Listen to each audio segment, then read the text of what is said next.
One rental at a time community. It's Matt, the mortgage guy. I want to talk Fed Day. I want to talk surge in mortgage applications.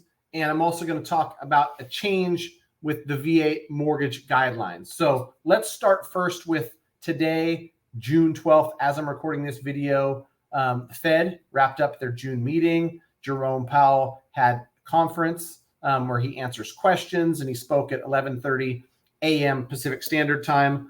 Bunch of what we expected from the Fed. No rate cut this meeting. More talk along the same lines. They're, gonna see as data comes out, yada, yada, yada. We'll see how the betting lines progress going into the July meeting. There's a lot of people that think we'll get a July rate cut. But as far as mortgage interest rates go, because that's what you guys care about, we did see the inflation number. CPI came in at 3.3, core came in at 3.4. That was positive for mortgage interest rates. And so in the morning, we saw about 40 or 50 basis points betterment in mortgage interest rates after the Fed spoke. We lost a little bit of that as I'm recording this at about 3 o'clock Pacific Standard Time on the day. The 10-year Treasury is down 9 basis points, and mortgage interest rates are 27 basis points better. And so if you look at like Mortgage News Daily or something like that, they're going to have 6.98 as the average 30-year fix for somebody with excellent credit, and quite honestly, paying probably a point to get that. But nonetheless, sub 7%. And that is one of the reasons why we're seeing a spike in mortgage application volume. Mortgage applications up 16%. I saw the stat that refinance applications are up 28%. And I think that it's a great time to be a buyer because the peak of the buying season is over. Most data I follow, and I was at a real estate meeting yesterday, Ryan Lundquist was there speaking. June will post the highest sales prices of the year. The market will kind of peak in June. But those June sales are stuff that got into contract in May, and some of it maybe even in April. So as we sit mid-June 2024, we've already seen the temperature cool in a lot of markets, Sacramento included. Days on market, a little bit longer. Inventory, a little bit more. And depending on where you're at in the country, if you're in Austin, Texas, or parts of Florida or Memphis, Tennessee, inventory has gone up considerably. Days on market, I've got a California buyer who's had their Texas home on the market for going on 3 months and hasn't been able to sell. So what does that mean for you? Opportunity. Get out there, study your market, look for deals. I've got one. I watch my neighborhood that I grew up in, that I've lived in for 44 years, where I own some single family stuff. I watch that more than I watch anything. And if you watch, you don't even have to, be tracking at a high level to see things that are a little bit out of the norm. Like, wow, this house is sitting for longer than you'd expect. Wow, this is priced a little bit lower than you'd expect for a 4-bedroom, 2-bath. Things like that, right? Just pay attention, I think, is something that I would suggest for you out there, right? Do the work, as always, as Mike's going to tell you. But if you're not going to, get out there and study for an hour a day and know your market like the back of your hand, at the very least, the bar I'm going to set, the really low bar, is just pay attention.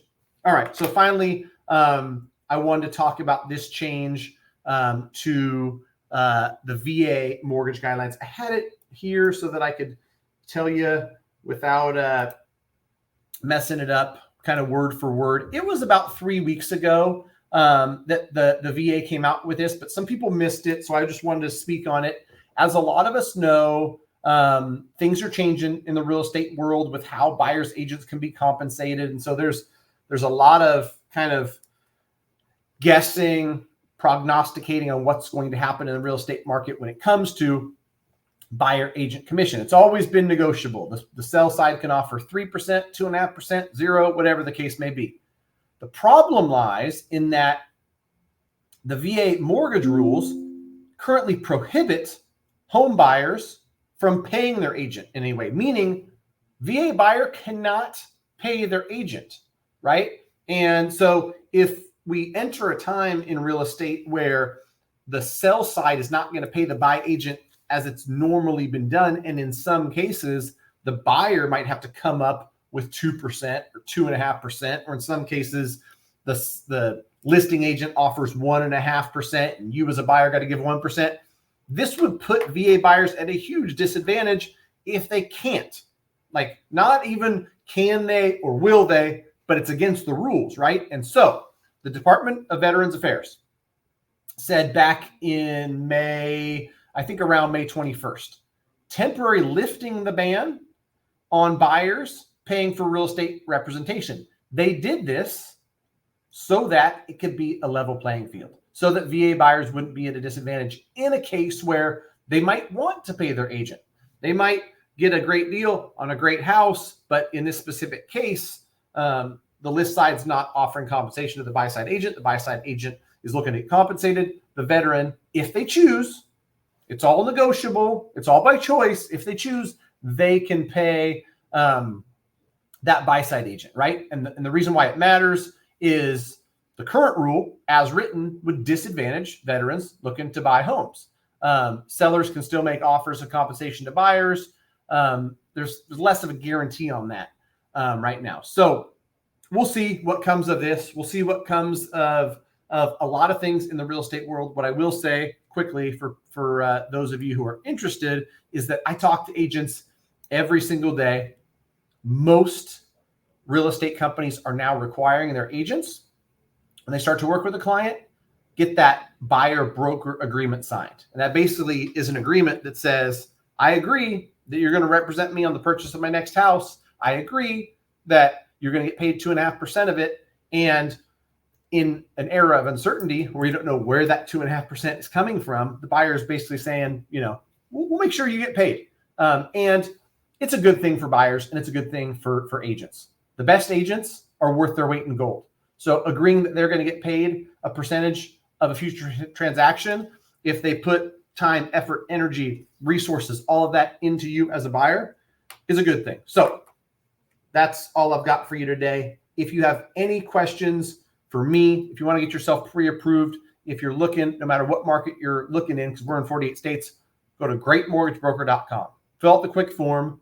Let me and my team know you're with ORAT. We'll make sure that we roll out the red carpet. We've got people in contract in Arizona and Florida and Texas and Tennessee and Georgia and Utah.